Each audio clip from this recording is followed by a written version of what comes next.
Baik, Assalamualaikum warahmatullahi wabarakatuh. Salam sejahtera buat kita semuanya. Di sini saya Wada Nagata Telita selaku moderator dari kelompok 7 dalam mata kuliah teori akuntansi. Next slide. Baik, teman-teman, di sini ada anggota kelompok dari kelompok 7. Ada 5 orang. Yang pertama ada Mila Refatul Jannah dengan 3 NIM akhir 095, kemudian ada Kukuh 251, ada Nabila 258, dan saya sendiri Wada Nagata 259, dan yang terakhir Safina Neja dengan 3 NIM akhirnya 275. Oke. Pada bagian ini, kita akan membahas konsep Economic Reality Accounting Cycle, konsep yang menekankan bahwa akuntansi tidak semata-mata berfungsi sebagai alat pencatatan atas realitas ekonomi yang sudah ada, tapi juga berperan dalam membentuk realitas ekonomi dan sosial yang baru melalui informasi yang dihasilkan. Penentuan Economic Reality Accounting Cycle dalam akuntansi bersifat dilema, karena realitas ekonomi tidak pernah disajikan secara netral, di mana metode akuntansi itu membawa asumsi, sudut pandang, serta konsekuensi yang berbeda terhadap bagaimana suatu peristiwa ekonomi itu direpresentasikan dalam laporan keuangan. Dalam konteks ini, akuntansi tidak hanya merefleksikan realitas ekonomi, tapi juga membangun realitas tersebut. Dalam dua perusahaan dengan transaksi ekonomi yang sama, dapat menampilkan kondisi keuangan dan kinerja yang berbeda hanya karena perbedaan metode akuntansi yang digunakan. Inilah yang disebut sebagai Economic Reality Accounting Cycle, yaitu suatu siklus di mana realitas ekonomi dicatat melalui sistem akuntansi. Informasi akuntansi digunakan sebagai dasar pengambilan keputusan, yang dimana keputusan tersebut kemudian membentuk realitas ekonomi dan sosial yang baru.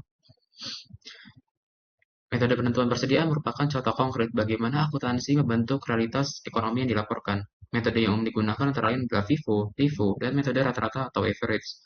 Dampaknya terhadap laporan laba rugi jika kondisi harga yang cenderung meningkat. Metode FIFO itu menghasilkan harga pokok penjualan yang lebih rendah, sehingga laba yang dihasilkan dan dilaporkan menjadi lebih tinggi. Sebaliknya, pada metode LIFO menghasilkan harga pokok penjualan yang lebih tinggi, sehingga laba yang dilaporkan menjadi lebih rendah. Dampak terhadap sisi neraca, metode persediaan mempengaruhi nilai persediaan akhir dan total aset. Vivo cenderung menghasilkan nilai persediaan yang lebih tinggi dan mendekati harga pasar saat ini. Kemudian pada LIFO menghasilkan nilai persediaan yang lebih rendah. Hal ini berdampak pada besarnya ekuitas dan rasa keuangan perusahaan. Selain persediaan, metode disposal dan dasar pengukuran aset juga memegang peranan penting dalam membentuk realitas akuntansi. Pendekatan yang digunakan seperti replacement cost, enter value, maupun NRV juga akan mempengaruhi bagaimana suatu aset itu diukur dan diakui. Kemudian pengakuan atas laba dan rugi. Dan yang terakhir adalah tingkat perubahan laporan keuangan. Penggunaan nilai wajar misalnya dapat meningkatkan relevansi informasi, sekaligus meningkatkan ketidakstabilan laba. Dan sebaliknya, historical cost memberikan stabilitas, tapi juga berpotensi mengurangi relevansi ekonomi. Pilihan metode akuntansi tidak berhenti pada sebuah angka, tapi juga dampaknya terhadap aspek realitas sosial. Terdapat 4 aspek yang diukur. Yang pertama adalah kinerja manajemen. Laba yang lebih tinggi seringkali dianggap sebagai indikator keberhasilan manajemen, padahal peningkatan laba tersebut dapat berasal dari pilihan metode akuntansi, bukan dari peningkatan kinerja ekonomi yang sesungguhnya. Kemudian aspek kedua adalah kebijakan dividen. Besarnya laba juga mempengaruhi kemampuan dan keputusan perusahaan dalam membagikan dividen. Dengan demikian, metode akuntansi secara tidak langsung itu menentukan distribusi kesejahteraan para pemegang saham. Yang ketiga adalah peringkat kredit perusahaan. Laporan keuangan menjadi dasar penilaian lembaga pemeringkat kredit. Perubahan rasio keuangan akibat metode akuntansi dapat mempengaruhi peringkat kredit dan biaya pendanaan perusahaan. Yang terakhir adalah pergerakan harga saham. Investor menggunakan informasi akuntansi sebagai sinyal dalam mengambil keputusan. Perubahan laba dan posisi keuangan dapat memicu reaksi pasar dalam mempengaruhi harga saham. Meskipun perubahan tersebut tidak selalu mencerminkan perubahan fundamental ekonomi. Dan sebagai penutup, kita dapat menyimpulkan bahwa akuntansi bukan sekadar alat teknis pencatatan, melainkan alat sosial yang memiliki kekuatan dalam membentuk persepsi, keputusan, dan realitas ekonomi. Maka dari itu, pemilihan metode akuntansi juga harus mempertimbangkan tujuan pelaporan, prinsip akuntansi, kondisi ekonomi, hingga kepentingan para pengguna laporan keuangan. Oke, baik. Kemudian kita akan lanjut membahas mengenai teori akuntansi dan juga accounting policy making. Nah, sebelumnya teori akuntansi atau accounting teori itu merupakan sekumpulan dari konsep, asumsi, maupun prinsip di mana dijadikan sebagai dasar untuk menyusun aturan akuntansi. Jadi, ini adalah pandangan kalau akuntansi itu nggak hanya memikirkan tentang pencatatan, tapi juga bagaimana teknik itu dilakukan. Nah, contohnya itu kalau misalnya dari penilaian kesediaan itu kan ada metode FIFO dan juga LIFO. Nah, di dua metode ini itu bisa memperoleh beda-beda angka laba kan gitu. Tapi kedua metode ini itu bisa aja dianggap benar karena dari keduanya itu memiliki dasar teori masing-masing. Nah, itu teori akuntansinya. Karena teori akuntansi itu membantu buat menjelaskan bagaimana apa alasan dari pemilihan metode itu dan bagaimana informasi akuntansi itu harus disajikan agar bisa memenuhi kebutuhan penggunanya gitu. Nah, teori akuntansi itu banyak ya peranannya gitu. Kayak bisa memiliki dampak nyata. Misal laba perusahaan itu buat kinerja manajemen, buat nentuin bonus, kemudian nantinya akan mempengaruhi kebijakan atau keberlanjutan jabatan dari manajemen itu. Atau enggak, angka laba itu juga berpengaruh pada jumlah pajak yang harus dibayar oleh perusahaan. Jadi nanti ada informasi akuntansi yang bisa menunjang atau mendukung bagaimana investor dan juga kreditur untuk menilai apakah perusahaan ini tuh layak untuk diberi investasi maupun pinjaman. Kemudian next kita ke accounting policy making. Jadi di accounting policy making itu atau pembuatan kebijakan akuntansi itu merupakan sebuah proses membuat kebijakan maupun standar akuntansi yang ditunjukkan agar menjadi pedoman saat menyusun laporan keuangan. Jadi semuanya itu harus seragam, konsisten dan juga mudah dipahami. Jadi yang misalnya seragam itu, jadi nanti itu tiap laporan antar perusahaan itu bisa dilakukan perbandingan gitu. Nah, misalnya kalau nggak ada kebijakan akuntansi yang jelas, yang tertata itu ibaratnya nanti kan perusahaan itu pakai caranya sendiri-sendiri. Nah, dari caranya sendiri-sendiri itu bisa saja informasi yang dihasilkan itu tidak konsisten dan nantinya akan menyebabkan pengguna laporan itu susah untuk memahaminya. Kemudian ada hubungan teori akuntansi dan juga accounting policy making. Nah, jadi teori akuntansi atau accounting teori itu dia memberi dasar atau ide pemikiran bagaimana sebuah transaksi itu bisa dilakukan pengukuran maupun pelaporan atau pencatatan. Nah, accounting policy making atau pembuatan kebijakan akuntansi ini nanti bertugasnya buat mempertimbangkan apakah pemikiran itu dari teori akuntansi bisa diproses untuk membuat kebijakan dan standar akuntansinya gitu. Nah, nanti kalau emang udah benar dan bisa disetujui dan juga ditetapkan, maka statusnya lolos dan juga nanti dari standarnya itu akan bisa diterapkan praktik-praktik di perusahaannya gitu. Kemudian ada faktor pengaruh accounting policy making. Nah, di sini merupakan salah satu yang ikut andil gitu. Nah, yang pertama ada faktor ekonomi. Jadi, suatu kebijakan akuntansi itu harus memiliki salah satu kriteria ini, yaitu dia menggambarkan bagaimana kondisi ekonomi yang sebenarnya. Jadi misalnya kalau kondisi ekonomi berubah, itu nanti informasi yang kita butuhkan atau pengguna laporan butuhkan itu juga ikut berubah. Nah, misalnya ya, kayak inflasinya tinggi gitu. Nah, nilai historis aset itu kan bisa jadi kurang relevan karena harga itu kan terus meningkat. Jadi perlu adanya penyesuaian aturan agar laporan keuangan itu bisa memberikan informasi yang relevan. Jadi sesuai dengan waktunya itu sendiri gitu. Yang kedua itu ada faktor politik. Jadi proses pembuatan standar akuntansi ini atau kebijakan akuntansi ini menghubungkan dengan banyak pihak yang berbeda kepentingan maupun pemikiran itu, sehingga isinya sudah pasti itu tidak netral secara utuh. Jadi akan ada perbedaan pendapat. Misalnya perusahaan itu biasanya menginginkan aturan itu yang tidak memberatkan pengguna laporan gitu. Nah, tapi investor itu perlu adanya transparansi gitu. Nah, mungkin ada perbedaan di sini gitu. Nah, dari kasus ini tuh harus diperlukan standar itu yang benar gitu. Kemudian ada faktor kebutuhan pelanggan atau kebutuhan pengguna laporan. Jadi ini bisa memberikan informasi yang berguna, bermanfaat bagi pengguna kayak investor, kreditor, maupun masyarakat umum gitu. Jadi ini dilakukan penyusunan untuk mempertimbangkan bagaimana kebutuhan informasi mereka. Misalnya investor kan butuh informasi laba, kinerja perusahaan buat nilai potensi keuntungannya. Kalau kreditor itu kayak apakah benar perusahaan ini bisa membayar kewajibannya atau utangnya gitu. Nah, informasi yang dihasilkan itu apabila dinilai tidak bisa dilakukan pengambilan keputusan, maka bisa dikatakan standar yang diterapkan itu kurang efektif gitu. Jadi bisa jadi pengaruh dalam pembentukan kebijakan akuntansi. Nah, kemudian kita ke perkembangan prinsip akuntansi. Jadi awalnya dari para pedagang yang melakukan pencatatan transaksi yang tak berstandar buat melihat laba rugi usahanya. Jadi bedanya pendapat kayak sulit untuk dilakukan perbandingan gitu.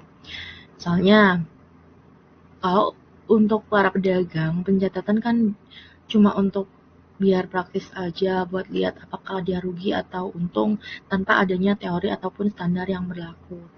Nah, dari sini kan udah nggak seragam, udah sulit untuk dibandingkan. Jadi harus butuh dari prinsip-prinsip itu buat menghasilkan informasi yang lebih dapat dipercaya, yaitu dengan kebijakan standar tersebut. Kemudian muncul prinsip nih yang sejalan dengan perkembangan dunia usaha yang meningkat. Jadi misalnya ada prinsip konsistensi, ada prinsip objektivitas, ada prinsip pencatatan, itu buat bukti transaksinya. Jadi buat pastiin kalau laporan itu disusun secara beraturan, terus bisa dipercaya juga. Kemudian yang ketiga, semakin banyaknya yang bertransaksi, itu semakin sulit dilakukan pencatatan. Jadi prinsip itu juga bisa terpengaruh dan kurang relevan gitu. Jadi butuh adanya perbaikan atau penyesuaian dari waktu ke waktu. Misalnya itu kayak pasar modal itu kan perkembangannya pesat itu. Nah, informasi itu juga diperlukan yang lebih transparan dan juga relevan buat investornya gitu. Next, kita kemudian seiring dengan berbagai praktik, alhasil itu perlu adanya bantuan dari pihak ketiga untuk memformalkan kayak lembaga-lembaga yang kita tahu ya SB gitu buat menyusun standar akuntansi yang berdasarkan teori, penelitian dan juga kebutuhan pengguna laporan keuangan. Jadi biar ada format dan dasar yang sama dan bisa dibandingkan secara adil gitu. Jadi semenjak maraknya perusahaan, maraknya dunia bisnis itu membuat perusahaan itu ingin mengeksplor dunia keluar gitu. Jadi ke berbagai negara. Maka dari itu, kalau perusahaan ingin memperluasnya apalagi ke dunia luar, maka diperlukan standar internasional, standar kebijakan internasional. Jadi bisa mempermudah perbandingan kinerja perusahaan di berbagai negaranya. Oke, baik, terima kasih pada pemaparan sebelumnya. Di sini saya akan menjelaskan mengenai pengukuran dalam akuntansi. Sebelum kita masuk, teman-teman, pengukuran dalam akuntansi sendiri merupakan sebuah proses pemberian nilai terhadap atribut ekonomi suatu pajak, bukan mengukur objek fisiknya. Atribut yang diukur meliputi biaya perolehan, biaya penggantian, nilai jual, dan nilai kini arus kas dan masa depan.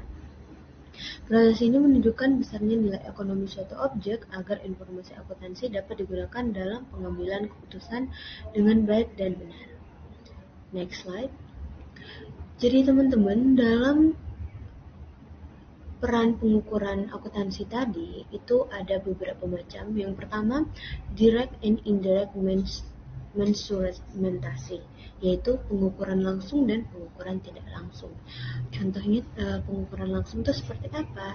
Jadi kalau pengukuran langsung itu terjadi ketika angka yang diberikan itu benar-benar mengukur atribut tersebut yang diinginkan secara langsung tanpa perantara. Misal, menghitung nilai persediaan dengan mengenali jumlah unit dengan harga pasar saat ini. Kemudian indirect measurement, yaitu pengukuran tidak langsung, yaitu pengukuran yang dimana dilakukan jika nilai suatu atribut diperkirakan melalui pendekatan atau asumsi, bukan diukur secara langsung. Contohnya memperkirakan biaya pengganti barang langka dan dengan menggunakan harga jual dan margin laba. Selanjutnya ada assessment and prediction measure, yaitu menilai kondisi atau kinerja yang sudah terjadi atau sedang berlangsung dan juga memprediksi kondisi atribut di masa depan berdasarkan data masa kini. Contoh dari assessment sendiri yaitu laba periode berjalan untuk menilai kinerja perusahaan, dan untuk prediksi measure itu adalah laba sekarang yang digunakan untuk memperkirakan dividen di masa yang akan datang. Selanjutnya teman-teman, untuk proses pengukurannya sendiri di sini ada 5 poin. Yang dimana ada objek yang diukur. Jadi sebelum kita melakukan pengukuran teman-teman, kita harus perlu tahu objek apa yang bakal kita ukur. Kemudian atribut apa yang kita ukur. Selanjutnya harus ada pengukur atau akuntan yaitu kita. Dan metode perhitungan seperti apa yang perlu kita lakukan untuk mengukur atribut tersebut. Selanjutnya, tidak lupa ada alat pengukur dan keterbatasan dalam pengukuran. Ini misalnya waktu dan juga ketelitian teman-teman. Artinya apa? Artinya nggak ada pengukuran yang benar-benar sempurna karena selalu ada keterbatasan manusia dalam menghitung, dalam menggunakan suatu metode pengukuran. Oke, next slide. Oke teman-teman, di sini ada tipe dari measurement atau jenis skala pengukuran. Di sini ada 4, yaitu yang pertama nominal scale, ordinal scale, interval, dan juga ratio scale. Ini kalau teman-teman dulunya kita masih ingat mata kuliah semester lalu, ini sangat berkaitan di akuntansi biaya. Yang pertama saya jelaskan tentang nominal scale, yaitu adalah hanya untuk mengukur di klasifikasi atau penamaan tanpa urutan seperti namanya, yaitu nominal. Contohnya seperti apa? Contohnya kode akun dalam akuntansi. Kemudian ada ordinal scale, yaitu menunjukkan urutan tanpa peringkat. Lagi-lagi, tetapi jaraknya tidak sama. Contohnya seperti apa? Seperti urutan aset berdasarkan likuiditas di neraca. Selanjutnya ada interval scale, yaitu jarak antara angka yang sama tetapi tidak memiliki nol mutlak. Contohnya seperti suhu dalam skala Fahrenheit. Dan yang terakhir adalah ratio scale, yaitu di mana memiliki jarak yang sama dan nol mutlak sehingga bisa dibandingkan secara rasio. Contohnya dalam akuntansi adalah perbandingan aset dan liabilitas, yaitu atau rasio keuangan. Jadi teman-teman, akhir dari presentasi saya ini adalah bahwa setiap pengukuran pemegang peran sangat penting di dalam akuntansi. Karena apa? Karena itu akan menjadi dasar pemberian nilai dan penyajian informasi keuangan untuk para konsumen perusahaan. Nah, akuntansi ini kan kita nggak cuma membahas tentang sekedar mencatat objek, tapi kita juga harus mengukur atribut ekonomi dari objek tersebut itu melalui berbagai pendekatan atau metode pengukuran seperti yang sebelumnya saya jelaskan.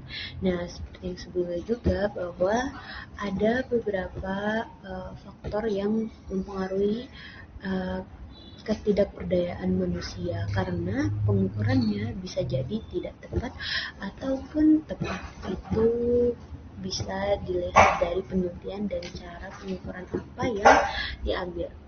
Mungkin sekian presentasi dari saya, bisa next untuk pemateri selanjutnya.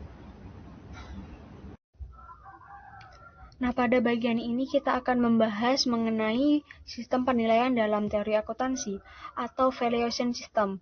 Nah, valuation system ini penting karena valuation ini menentukan bagaimana kondisi keuangan perusahaan itu digambarkan. Jika metode penilaiannya kurang tepat, maka laporan keuangan ini bisa jadi tidak mencerminkan kondisi keuangan yang sebenarnya.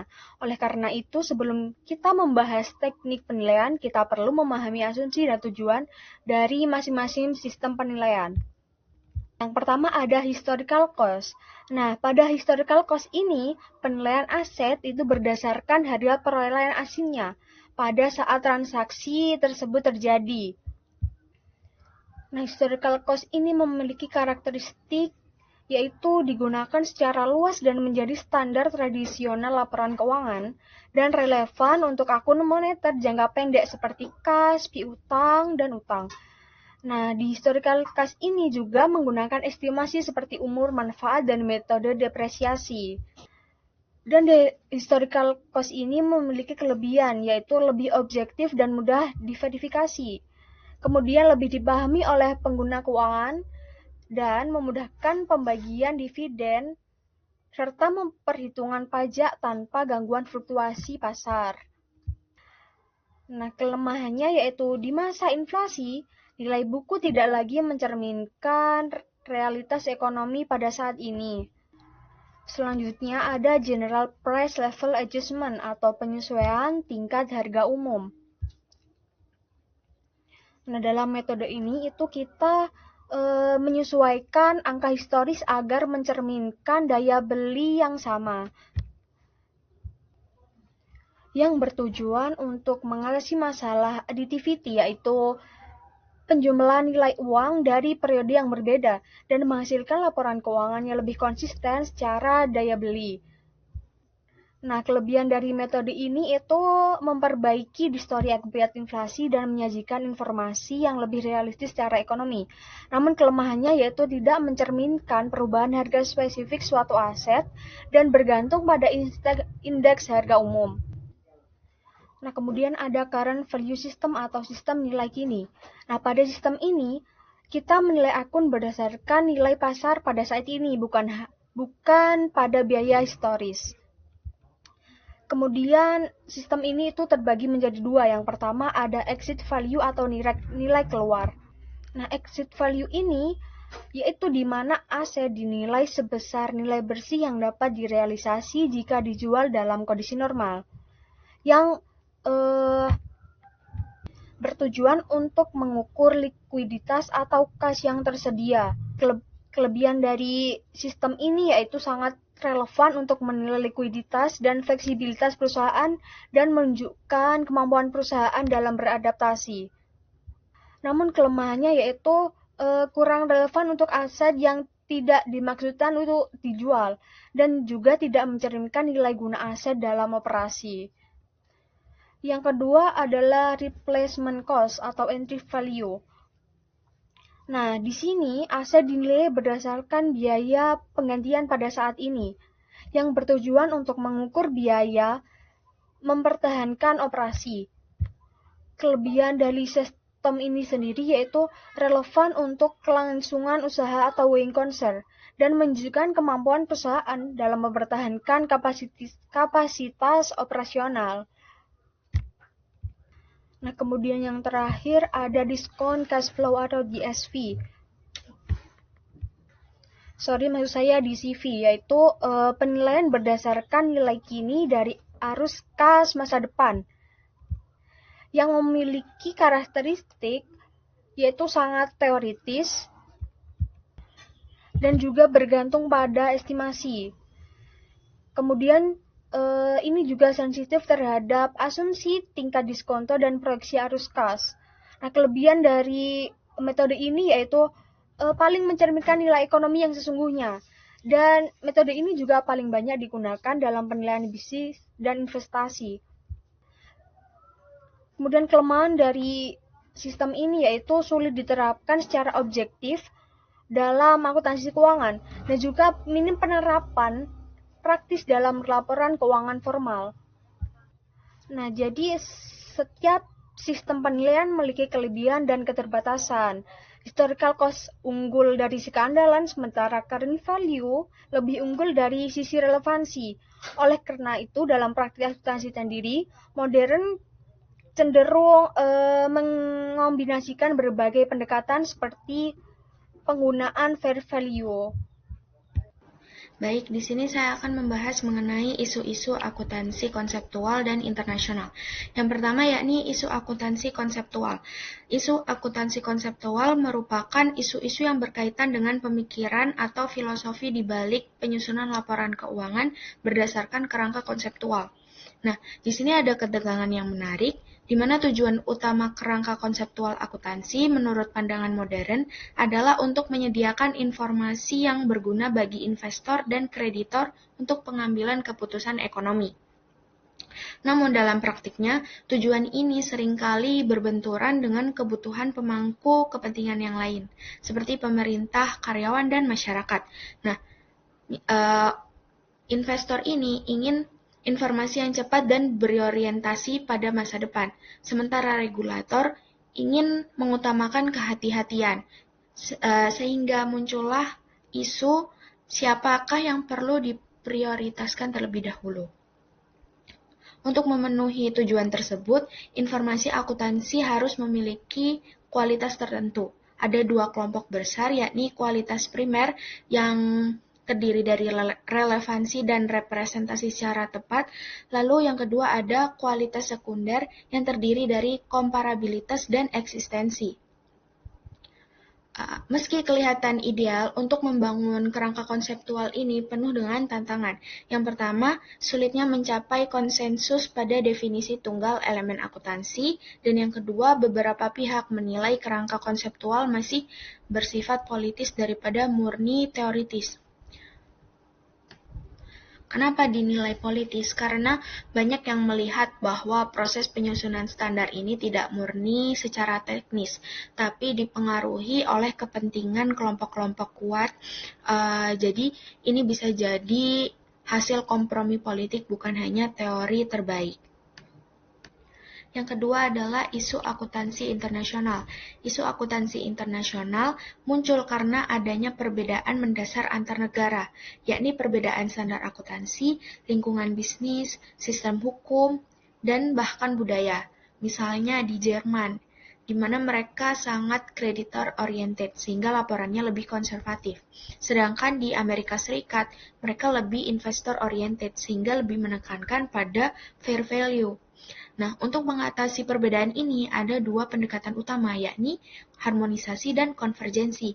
Harmonisasi merupakan upaya menyelaraskan PSAK dengan IFRS, sehingga bertujuan agar laporan keuangan perusahaan Indonesia bisa lebih mudah dipahami oleh investor global.